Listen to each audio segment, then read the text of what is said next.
I have the great honor and privilege to introduce Deon de la Rey, who's a direct descendant of General Cus de la Rey, who was very prominent in the Anglo-Boer War.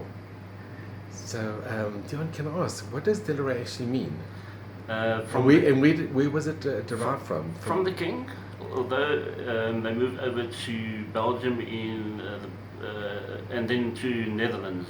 But originally, is it French? It's French, but we can't actually put a finger onto the French part of it. But although we can pick it up from the French, Belgium being French, and then having problems in Belgium somehow, going over to Netherlands, Dordrecht, in the Netherlands.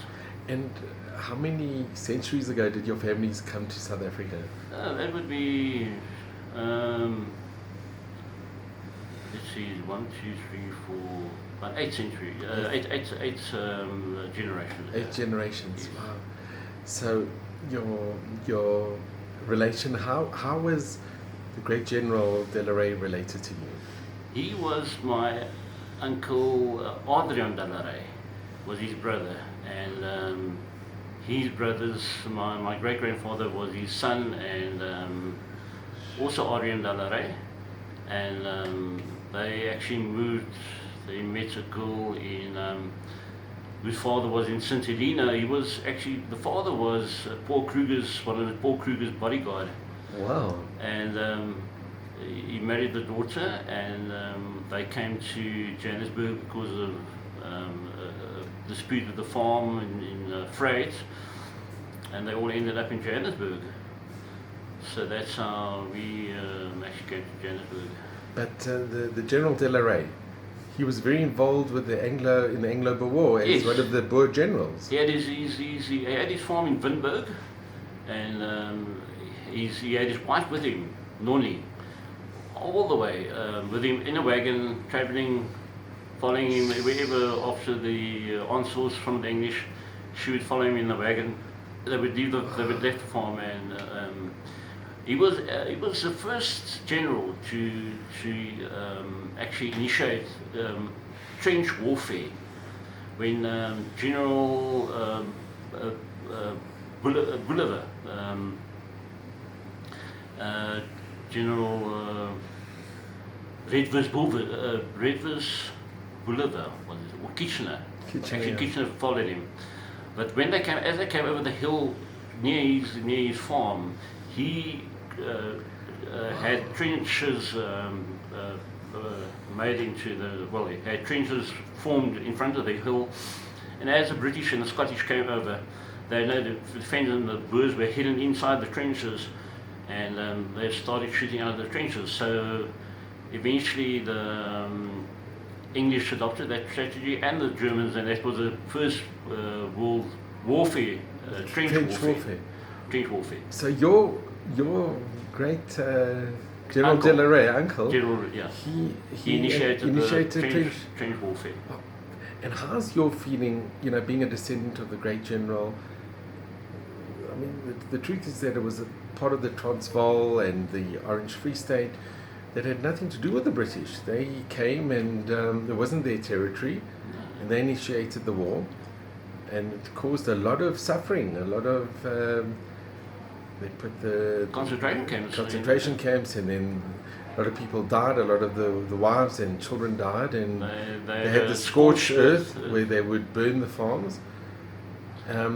Is there still a lot of anti-British feeling within the Afrikaans or within your family? Within I would say the west we call Northern Province now, but Western Transvaal. He was called the Lion, the Leeu van Western-Transvaal, the Lion of Western Transvaal, Cus de la Rey.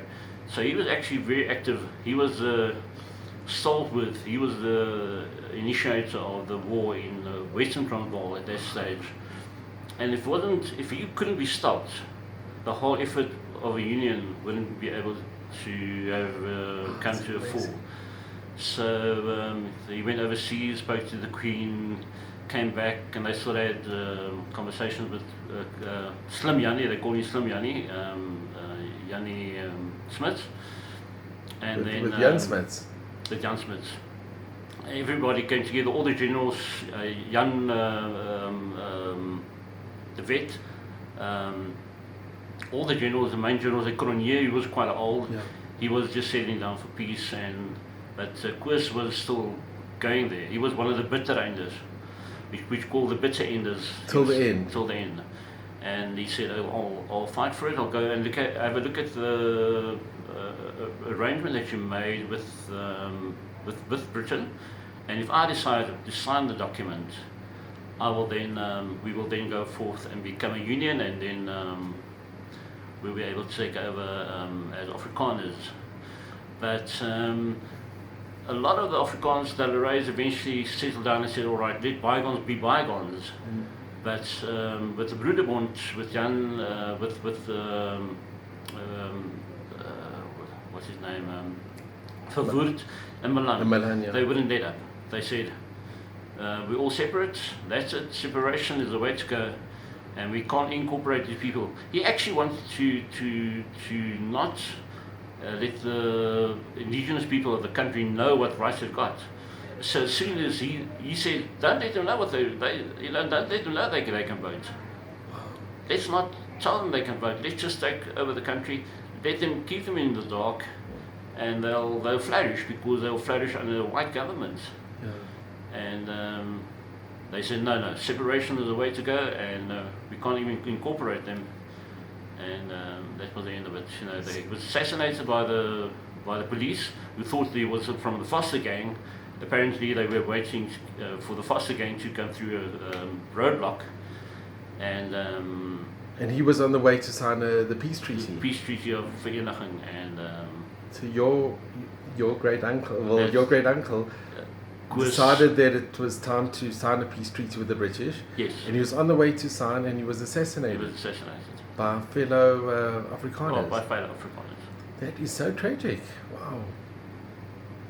And did he have a very good connection with Jan Smuts, with General Jan Smuts? They were on very fair terms. They were very intelligent. They were people. brilliant. They were brilliant.